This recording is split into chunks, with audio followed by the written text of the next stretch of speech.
Am I the jerk for telling my family I don't want to celebrate my birthday? I am an 18-year-old female and the second daughter of 3 in a close-knit family. My 19th birthday is coming up, but I have been too busy and worried about other things to pay much attention to it. When my younger sister asked what I wanted to do for my birthday, I asked them to surprise me. Since I was so busy with work and school, whenever my family brought up my birthday, I would just ask them to surprise me.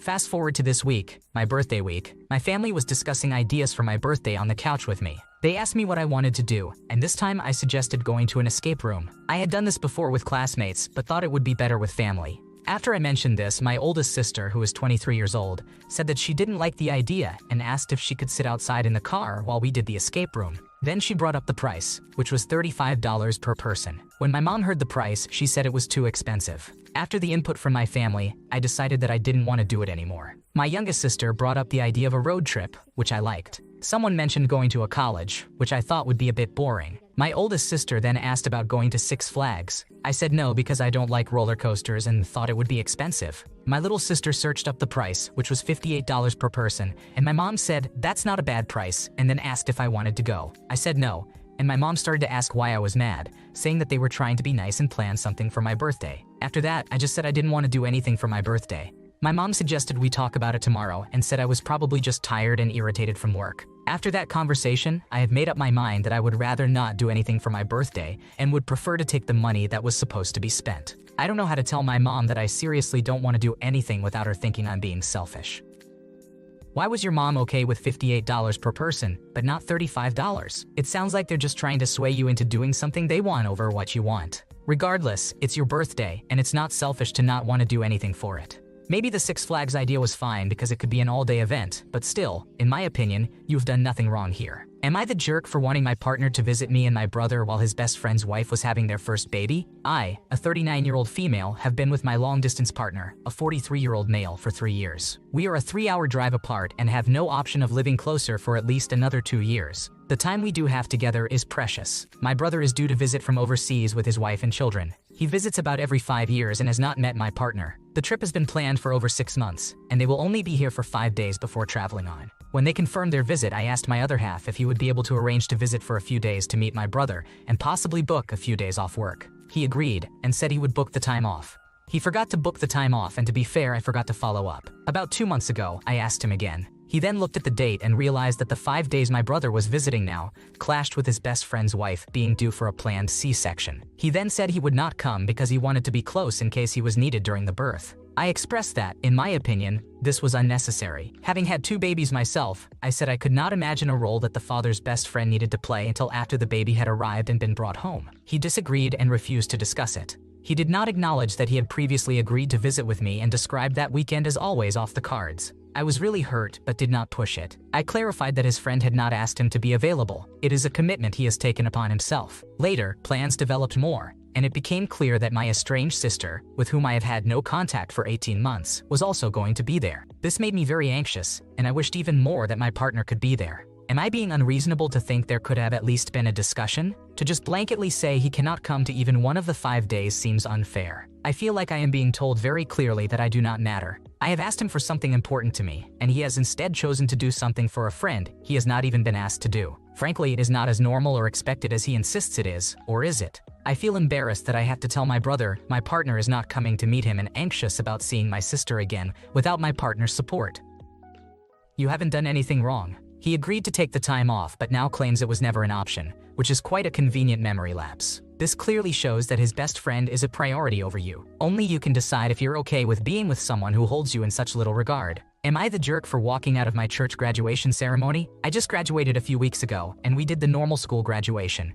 We always do a similar, though smaller, ceremony for the seniors graduating at my church, so we just did it this past Sunday. My friend group is pretty much just my church friends. I am very close with a few of them, and some others I just tolerate because they are in it. Early on in high school, I was kind of the punching bag for jokes and other things within the group, mostly from the people I did not care for as much. I really wanted friends, and they were all I had, so I dealt with it. It has eased up a bit in the last 2 years, but there are still a few jokes that come up and make me upset. I do not think I am overly sensitive, but they are just irritating. This leads to a girl, 1 year below me at church, who I have been crushing on for a while. We have talked and I consider her a friend. Unfortunately, she is also pretty close with the ringleader of these jokes in my friend group, and seemingly through his influence, She is aware of the jokes. She does not partake but knows of their existence. She tells me her best friend and she are doing a brief part at our graduation ceremony, like giving out superlatives for the graduating class. I know with how close we are that I am going to be involved in one of them, so I ask her what mine is going to be, and she says it is a surprise. I prod a bit but leave it there, telling her that I would really like her to not have it be one of these jokes.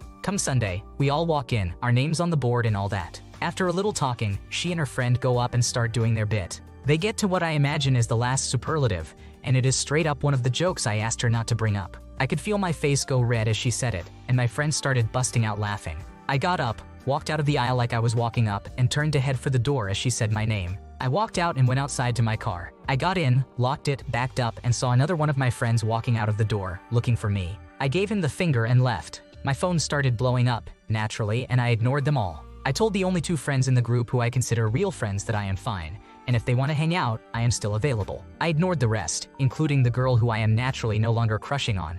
I leave for the army in about 4 weeks, and I just plan on seeing those 2 friends and ignoring the rest of them until then. My parents got home not long after I did. They were naturally curious, and I explained it to them. My dad thought it was funny, and my mom said that while she did not blame me, I could have handled it better. Is my mom right about handling this better, or was I justified? You did nothing to deserve criticism. She knew you didn't like that joke and said it anyway, proving she is not a friend. You handled it better than most might by not causing a scene and simply leaving. If people can't realize it really bothers you when you tell them, then they're not true friends. They can't slap a joke label on every hurtful thing they say and expect it to be okay. That makes them bullies. Am I the jerk for not going to my best friend's wedding? My then best friend, whom we'll call Marie, and I had been best friends for 6 years. Our children were best friends, and we were inseparable. In April, she was getting married, and her bachelorette party was set for the end of March. About 2.5 weeks before the party, we talked, and she asked for my shirt size since we were getting matching shirts. She told me it would be $18. That was the last I heard from her. I messaged her for the remaining 2 weeks, asking for more details on the party and where we were meeting. 2 days before the party, I messaged her again, saying I needed to know what was going on. She responded and essentially uninvited me, saying she didn't think I could afford it. She mentioned that I would have to pay $18 for the shirt, $200 for my portion of the limo, and then cover the cost of my drinks and food for that night. She assumed I couldn't afford it and didn't tell me because of that assumption. I wasn't planning on riding in the limo, which she knew because I live an hour away from where they would be getting in the limo. The place they were going was only 20 minutes from me, so I had said I'd just meet them there, which she was aware of. I told her I was upset because she should have given me the option to say I couldn't afford it, although I actually could have afforded it and gone. Fast forward to her wedding, which was on a Saturday. On Thursday, I collapsed and was unconscious, leading to a 48-hour stay in the emergency room due to a heart condition I have. I waited until after her wedding to tell her so I wouldn't ruin any part of her day. I explained what happened the following day and never heard anything back. She ended up blocking me and unfriending me on all social media. Am I the asshole for all of this? This breakup with my best friend hurts my heart so much. More than any actual breakup has hurt me. I'm just so confused and can't help but feel like an asshole. It's really shocking that she would suddenly treat someone she's been friends with for 6 years like that. Assuming you couldn't afford the bachelorette party and uninviting you without a chance to confirm or decline is incredibly disrespectful and dismissive. There might have been a recent misunderstanding, but that doesn't justify her behavior. While it's painful to lose a friend, sometimes it's a necessary step towards personal growth and healthier relationships. Am I the jerk for telling my dad's husband I don't want him to adopt me and his bringing up my dead father is not winning me over? I am a 16-year-old male with 2 fathers. One of them, whom I called Daddy, died before I was born. He was my non-biological father, and his best friend was my parents' surrogate. She is my Aunt Giga. My dad, who is my biological father, is Daddy's widower. I still refer to him as Daddy because my dad always did. A month before I was born, Daddy died. My dad changed completely that day. Because of where we live, even back then, Daddy was still able to be recognized on my birth certificate. It was a fight and involved the courts, but it happened. It was really uncommon back then, but he won the case thanks to Aunt Giga and other family members recognizing my 2 dads. I grew up always knowing about Daddy and cherished the connection to him. I was always glad my dad won the right for both of them to be legally my parents. I was also always treated like their son, not just Dad's or Aunt Giga's. When I was 4 years old, my dad tried to date again and met Sam. They dated for about 3 months, but Dad wasn't ready, and Sam didn't like what he saw. Sam felt jealous and insecure that he wasn't being brought in as another dad for me. They reconnected when I was 8 years old and got married when I was 12 years old. My relationship with Sam is complicated and weird. He wants to adopt me, but I don't want him to be my dad. I don't want to be adopted by him or have him take care of me if I become an orphan. He has always made it a point to bring up the fact that daddy wasn't my biological father and how legally it was a miracle he's even on my birth certificate. I hate it. It feels so gross. He has told me at least I'll know him, while daddy is someone who's just saintly in my mind because I wasn't allowed to process only having one parent. Even though I know I was raised by one parent, I still had two. He just wasn't here. But I read the book he was putting together for me. He documented a lot of the parenting journey, surrogacy stuff, and the pregnancy until his death. He was so excited. He loved me so much. He wanted me so badly. On Father's Day, we had a big fight over adoption. Dad was out and Sam brought up the adoption to me. He told me he's tired of feeling like an outsider because I always treat him like dad's spouse instead of my stepdad or my parent. I told him that's what he is, and he has to learn to accept that. I told him nothing changed for me. He told me it's stupid because I love one stepdad so much more. I told him daddy is more than just a stepdad, and then I told him I don't want him to adopt me ever and bringing up, daddy isn't winning me over. I told him if anything, he's making me wish dad had found someone better. Dad doesn't know what happened, but things have been tense since, and Sam said I went too far. Am I the asshole? You need to talk to your dad and tell him everything.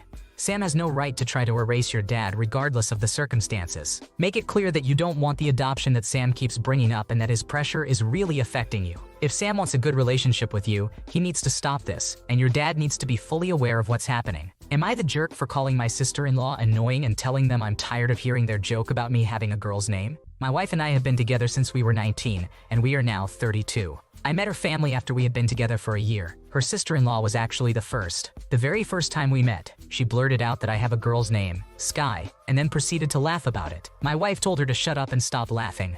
It did not bother me at all back then. I just laughed and told her there are plenty of male Skys around, even my great-grandfather, who I was partially named after. I was named after my great-grandfather Skylar, who went by Sky his entire life, and Sky Masterson from Guys and Dolls. The first time was no big deal. Some people have asked me before if I felt like my name was a girl's name and not a guy's name, and I never minded. Her sister-in-law joked a lot about my name and our children's names when we were expecting our babies. It got a little annoying, but I was able to brush it off. My wife would cut off her sister and would tell her to leave if she went too far, which only happened once back then. We did not see her a lot for a while, but she got engaged last year and was around more, and seemed to have calmed down a lot. Now she is having her own baby, a girl, and she is really testing my patience. It started with her husband asking what she thought of the name Sky for their daughter. She joked that they could not use the name because she did not want me to feel more like a girl than I already do. My wife told her to grow up and we left. The next time we saw her, they announced Sky was the name they decided to go with. I said cool.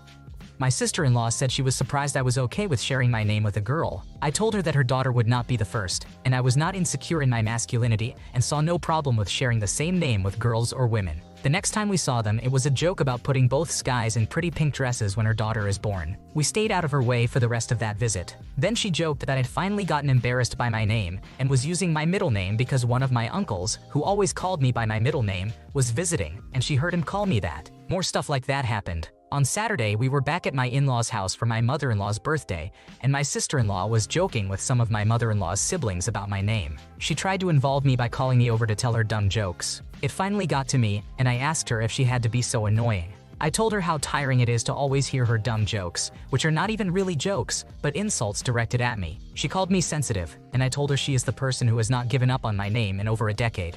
I told her everyone gets it. She sees Sky as a girl's name, but she is not funny. My sister-in-law got mad. My wife told her she was about to become a mother and really needed to listen to us and grow up. We have told her to stop saying this in the past too. She always says she is just joking. Am I the asshole? You are not in the wrong here. The same joke was lame as hell over a dozen years ago and didn't improve with age. It's amusing that out of all the names in the world, she chose that one. Funny enough, I know 2 men with the name Sky and 0 women. Thanks for watching. When you subscribe, make sure to hit the bell to turn on notifications so you never miss a video. To finish listening to all the stories, check out the playlist in the description.